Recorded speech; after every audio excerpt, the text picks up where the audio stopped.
Hello students, good evening to all. So I hope आपका preparation अच्छा चल रहा है कैट एग्जाम को लेके, एंड आप इंडिविजुअल सेक्शन पे इक्वल इंपॉर्टेंस दे रहे होंगे बिकॉज यू नो कि आपको तीनों ही सेक्शन में बहुत अच्छा परफॉर्म करना है। And I know most of the students are feeling scary कि हमारा वर्बल सेक्शन में हम लोग कैसे करेंगे, वर्बल सेक्शन की प्रिपरेशन कैसे करें, because there is no fix आपका जो सिलेबस रहता है कि यही आए, मतलब यही टॉपिक आपको करना है बस। जैसे क्वांट में आपका फिक्स होता है कि लाइक आपको अरिथमेटिक करना है या फिर ज्योमेट्री करना है, किसका कितना वेटेज है। So in this video I will discuss the strategy for the verbal section. जो ये उन स्टूडेंट्स, मतलब एक पूरा सर्वे के बाद मैंने ये एक एक्सेल शीट यहाँ पे बनाई है कि आपको क्या पढ़ना चाहिए, क्या नहीं पढ़ना चाहिए, किस चीज पे आपको ज्यादा फोकस करना है। चाहे आपका वर्बल, चाहे आप स्पीकिंग में अच्छे हो या नहीं हो, लेकिन कैट का जो वर्बल सेक्शन होता है वो थोड़ा सा डिफरेंट होता है। और वहां पे if you didn't follow a proper strategy तो आपकी परसेंटाइल में बहुत प्रॉब्लम आ सकता है। ठीक है, तो आपको ये वीडियो पूरा एंड तक देखना। आई will discuss all these things कि आपको क्या पढ़ना है, क्या नहीं पढ़ना है।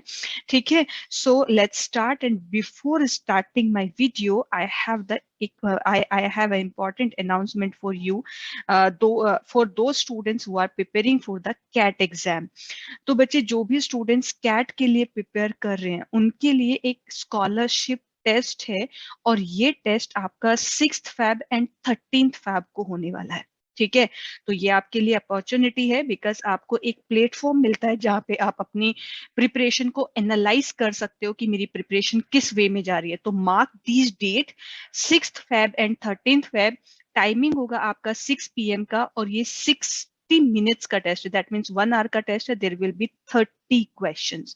एंड अगर आप इसमें अच्छा परफॉर्म करते हो तो you have a chance to win 100% scholarship, और बहुत सारे प्राइजेस भी है। जैसे आप लोग यहाँ पे देख सकते हो, रैंक 1 मैकबुक एयर, रैंक 3, और Amazon 18 लकी विनर्स को 10, ये आपका Amazon का गिफ्ट वाउचर भी है।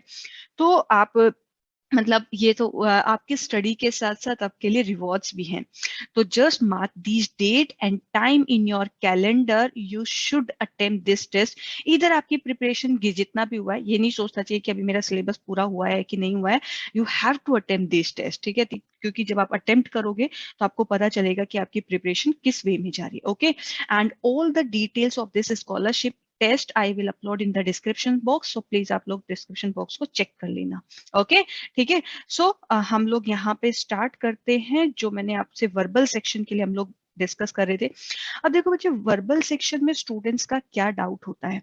सबसे पहले जैसे मैंने स्टूडेंट से पूछा कि आप मुझे बताओ पहले कि आप क्या कर रहे हो वर्बल सेक्शन के लिए, कि लाइक अगर आप कैट के लिए प्रिपेयर कर रहे हो तो आप वर्बल के लिए क्या करते हो।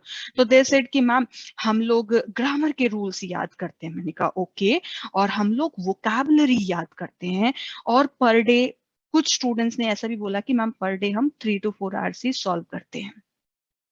यहीं पे प्रॉब्लम है। ठीक है बच्चे, CAT is a very comprehensive exam. अगर हम लोग वहां पे वर्बल के सेक्शन को लेके बात करें तो आपका जो सबसे इंपॉर्टेंट पार्ट है वो है आपकी रीडिंग स्किल्स। आपके सामने कोई पैराग्राफ दिया हुआ है, आप उसे कितना इजीली अंडरस्टैंड कर पा रहे हो। एंड आपकी जो रीडिंग स्किल्स है, it will not only help in your verbal section, ये आपके DILR वाले सेक्शन में भी। कई बार स्टूडेंट्स को LR का सेट समझ नहीं आता कि भाई कहना क्या चाह रहा है, बिकॉज हमारी जो रीडिंग स्किल्स है वो हमारी वीक है। समटाइम्स स्टूडेंट्स इंटरप्रेट नहीं कर पाते क्वांट के क्वेश्चंस को भी। ठीक है, वहां पे उन्हें वर्बल में प्रॉब्लम हो जाती है। तो मेरा एक स्ट्रॉन्ग सजेशन है, बिकॉज अगर आप अभी से प्रिपेयर कर रहे हो, लाइक अगर मैं फैब मंथ की बात करूं, तो अगर आप फैब मंथ से प्रिपरेशन कर रहे हो या उससे पहले से प्रिपरेशन कर रहे हो, तो आप सारी चीजों को थोड़े दिन के लिए साइड में रख दो। ग्रामर है, वोकैब है, RC है, just focus on the reading part. Reading is must. Reading के बिना बच्चे आप कितना भी देखो, जब हम लोग RC सॉल्व करते हैं, you have to understand the difference between RC solving and reading। क्योंकि जब आप लोग RC सॉल्व करते हो तो आप एक पर्टिकुलर एरिया में वर्क कर रहे हो। आपने जस्ट RC पढ़ा, एंड आपका जो फोकस है वो क्वेश्चन को सॉल्व करने का है कि मुझे एक क्वेश्चन दिया हुआ है, मुझे उसको देखना है कहाँ से सॉल्व करना है। बट आपकी जो अंडरस्टैंडिंग स्किल्स है वो इतनी ज्यादा इंप्रूव नहीं हो पाएगी। आई एम नॉट सेइंग कि आप लोग RC मत सॉल्व करो, बट उससे पहले आप लोगों को अपनी रीडिंग स्किल्स को इम्प्रूव करना पड़ेगा। ठीक है, अब रीडिंग में मतलब अगर आपके पास टाइम कम है तो एटलीस्ट डेडिकेट करो 1 और 2 आवर्स पर डे। उससे ज्यादा कर सकते हो तो बहुत अच्छी बात है, बट एटलीस्ट 1 और 2 आवर्स पर डे आप रीडिंग पे निकालो। ठीक है, अब यहाँ पे क्योंकि जैसे मैंने इस साल का भी कैट का वर्बल का एनालिसिस डाला हुआ है, आप वहां पे देख सकते हो कि कौन सी मैगजीन से पूरा पूरा आरसी उठाया जाता है। बच्चे डिफरेंट, हाँ डिफरेंट जॉनर्स हो सकते हैं आपके, कि वो पॉलिटिकल न्यू आरसी हो सकता है, वो आपका इकोनॉमी बेस हो सकता है, वो आपका स्पोर्ट्स से हो सकता है, बायोलॉजी से हो सकता है। ठीक है, तो हमें जितना जितना भी आप डिफरेंट डिफरेंट एरिया को रीड करो उतना ज्यादा आपके लिए फायदा है। बिकॉज कई बार क्या होता है, I am not comfortable in biology, तो लेकिन अगर मेरे पास बायोलॉजी का वहां पे कोई आरसी आया तो क्या मुझे छोड़, क्योंकि अगर मुझे समझ में ही नहीं आती बायोलॉजी तो मैं कैसे इंटरप्रेट करूंगी उस पैराग्राफ को। और थोड़ा बड़ा पैराग्राफ होता है वहां पे, तो आप ऐसा तो है नहीं कि आप पूरा पैराग्राफ वो कर रहे हो, फिर इंटरप्रेट कर रहे हो, फिर देख रहे हो, फिर क्वेश्चन से जा रहे हो। तो अगर आपकी स्किल्स अच्छी है पढ़ने की, मतलब रीडिंग स्किल्स, आपने रीड किया और आपको जिस्ट समझ में आ गया कि आरसी का जिस्ट क्या है, इस पैराग्राफ का जिस्ट क्या है, तो आपके लिए बहुत इजी हो जाएगा क्वेश्चन का आंसर करना। बिकॉज आपके पास ऐसा नहीं है कि पूरा डेटा ड्रिवन क्वेश्चन आएगा कि आपने जैसे बचपन में आरसी आती थी, वहां पे आरसी रखा है, आपने क्वेश्चन वहां पे जाके ढूंढा उस लाइन में और आपको आरसी मतलब उसका आंसर मिल गया। समरी बेस्ड क्वेश्चंस भी होते हैं, ऑथर के थॉट बेस्ड क्वेश्चंस भी होते हैं, और ये क्वेश्चंस आप तभी तभी सॉल्व कर पाओगे जब आपकी रीडिंग स्किल्स और आपने अच्छे से रीड किया है। ठीक है, तो रीडिंग का बहुत इंपॉर्टेंस है। तो मेरा सजेशन ये है कि एटलीस्ट आपका मैक्सिमम टाइम, जब आप लोग वर्बल सेक्शन को डेडिकेट करो तो आपका मैक्सिमम टाइम रीडिंग पे जाना चाहिए। तो जैसे मतलब if you are the first time CAT takers, तो आप 1 और 2 आवर्स वीकडेज में निकाल सकते हो आराम से। यार हम सोशल मीडिया पे भी टाइम निकालते हैं ना, तो इतना टाइम आप यहाँ पे भी निकाल सकते हो। वीकेंड पे आपके पास थोड़ा ज्यादा टाइम है तो 3 to 4 आवर्स निकालो। तो ये जैसे मैंने यहाँ पे वर्क एक्स के लिए डाला है, तो वर्क एक्स है या फिर रीअपियरिंग स्टूडेंट है जो दोबारा से इस बार कैट दे रहे हैं, तो 1 और 2 hour 2 to 3 hours for the weekend. ठीक है, बट आपको रीडिंग, और रीडिंग आपको सिर्फ कैट के एग्जाम में नहीं हेल्प करेगी, वो आपको बाद में भी वैट जब आप देने जाओगे, इंटरव्यू देने जाओगे, क्योंकि अगर आप डिफरेंट आर्टिकल्स पढ़ रहे हो तो वहां से आपको नॉलेज भी मिल रहा है बच्चे। और मैं इस चीज को बहुत फोकस करके बोल रही हूँ, तो इसका इंपॉर्टेंस होगा। अब मेन चीज ये है कि मैम क्या पढ़ें, कहाँ से पढ़ें। देखो बहुत सारे न्यूज़पेपर्स वगैरह हैं, तो आपको लेकिन इंटरनेशनली भी पढ़ना पड़ेगा। ठीक है, टाइम्स ऑफ इंडिया को पढ़ने से काम नहीं चलेगा। तो जैसे मैंने यहाँ पे कुछ, ये मैंने जो यहाँ पे डाले हुए हैं ये इस बेसिस पे है, जैसे जो हमारे पास्ट ईयर्स के कैट पेपर्स हुए हैं, आप अगर कोई भी आरसी हो उसकी फर्स्ट लाइन गूगल पे डाल के देख लो तो आपको सोर्स पता चल जाता है कि वो आरसी कहाँ से पूछा गया है। ठीक है, तो आपको आइडिया आएगा, ओके तो ये सोर्सेज मुझे यूज करने चाहिए। जैसे मैंने यहाँ पे डाला साइंटिफिक अमेरिकन है, फॉर्ब्स है, द गार्डियन है, न्यूयॉर्क टाइम्स है, वॉशिंगटन जर्नल है, स्क्रॉल है, लाइमिंट है। तो ये आप मतलब इनमें से कोई भी 3 4 सोर्स पिक कर लो और वहां से डेली रीडिंग करो। उसके साथ साथ आप राइटिंग हैबिट भी अपने साथ रखो। ठीक है, अब जैसे वॉल स्ट्रीट जर्नल है, कई बार वहां से आरसी पिक किया गया है।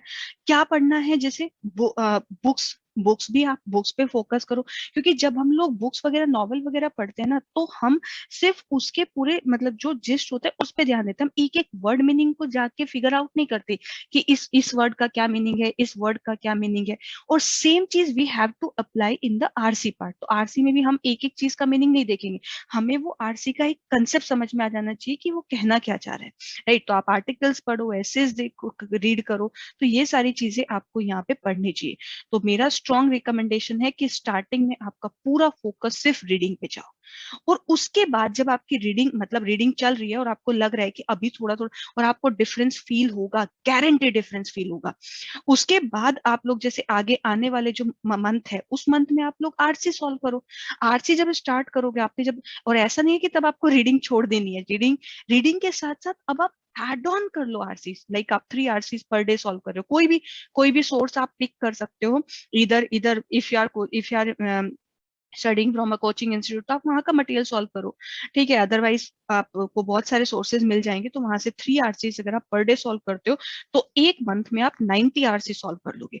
लेकिन उसके साथ साथ आपको रीडिंग छोड़ नहीं देनी है। ठीक है, समरी बेस्ड क्वेश्चंस करो, odd one out, para jumbles, तो ये चीज हम बाद में करेंगे।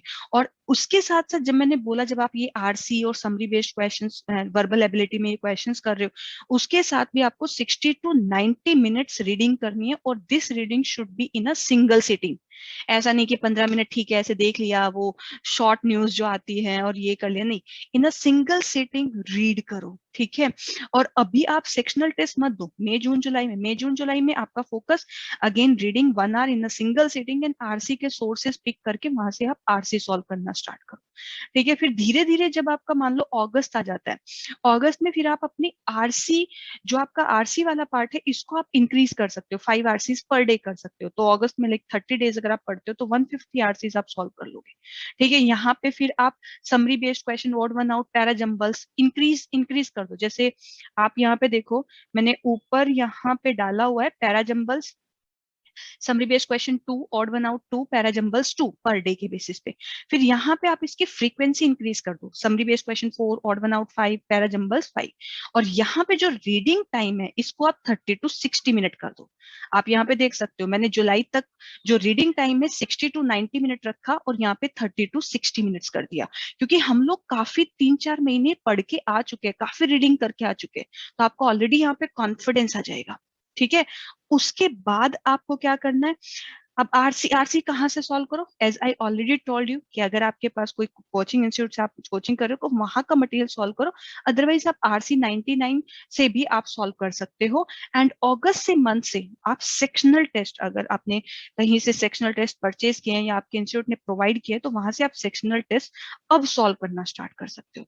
बच्चे, अगर आप, मैं सीरियसली बोली, अगर आप इसको एक बहुत सिस्टमेटिक वे में फॉलो करोगे ना, तो आप बहुत अच्छा परसेंटाइल सिक्योर कर सकते हो। और वर्बल सेक्शन में यही चीज आपको हेल्प करेगी, मतलब क्योंकि कैट क्या डिमांड करता है, कैट डिमांड करता है कि आपको कॉम्प्रीहेंड करना आना चाहिए, ability to comprehend and thinking process, and वो आपका तभी बिल्ड होगा जब आप रीड करोगे, read as much as you can, ठीक है। तो ये मेरा स्ट्रॉन्ग रिकमेंडेशन है, अगर आपको वर्बल में बहुत अच्छा परसेंटाइल लेके आना है। तो आई होप जो भी मैंने आपके साथ डिस्कस किया है वो आपको हेल्प करेगा। ये चीज मैं आपके टेलीग्राम चैनल पे भी शेयर कर दूंगी, ठीक है। अगर आप मेरे टेलीग्राम चैनल पे नहीं हो तो आप लिंक में, मैंने डिस्क्रिप्शन बॉक्स में उसका लिंक डाला हुआ है, आप वहां पे ज्वाइन कर सकते हो। आई will upload all these things on the Telegram channel, ठीक है। So thank you so much. And still अगर आपको फिर भी कोई हेल्प चाहिए वर्बल सेक्शन से रिलेटेड या बुक से रिलेटेड, कि मैम आई एम बिगनर, मुझे कौन सी बुक पढ़नी चाहिए, या फिर मैं मॉडरेट लेवल का रीडर हूं तो मुझे कौन सी बुक्स रीड करनी चाहिए, you can ask in the comment box. I will definitely answer your question. Okay, and please subscribe, and अगर आपको ये वीडियो अच्छा लगा है तो लाइक भी प्रेस कर देना, ठीक है। So thank you so much. Bye bye. Take care.